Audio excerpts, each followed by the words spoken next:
ወንድሞች እንደምን ዋላችሁ እንደምን አመሻችሁ በሀገር ውስጥ በውጭ ሀገር ብላላችሁት ማንን መሆን ነው የምትፈልጉት? ብዙ ጊዜ ሰዎች በተለይ ደግሞ ከልጅነታችን ጀምሮ እንትናን መሆን ብለን የሆኑ ሲምቦሎችን አስቀምጠን ሊሆን ይችላል። በህይወት ዘመናችን ግን አንዳንድ ጊዜ መጣል ያለብንን መቁረጥ ያለብንን ነገር መቁረጥ መቻል አለብን።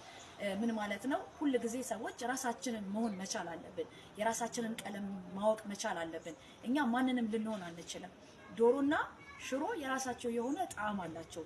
ዶሮ ሽሮን መሆን አይችልም፣ ሽሮ ዶሮን መሆን አይችልም።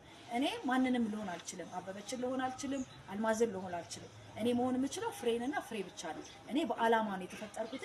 ራሴን ወደዋለሁ፣ ራሴን አከብረዋለሁ። ለሰዎች ደግሞ ላገለግል ነው የመጣሁት። በተጠራውበት ጥሪ እመላለሳለሁ። እናንተስ ማንን ለመሆን እየሞከራችሁ ነው? ማንንም ለመሆን አትሞክሩ። ራሳችሁን ለመሆን ሞክሩ። በአለባበሳችሁ፣ በአነጋገራችሁ፣ በአለባበሳችሁ በየትኛው መንገድ በእለት ተዕለት እንቅስቃሴያችሁ የማንንም ቀለም ለመውሰድ አትሞክሩ።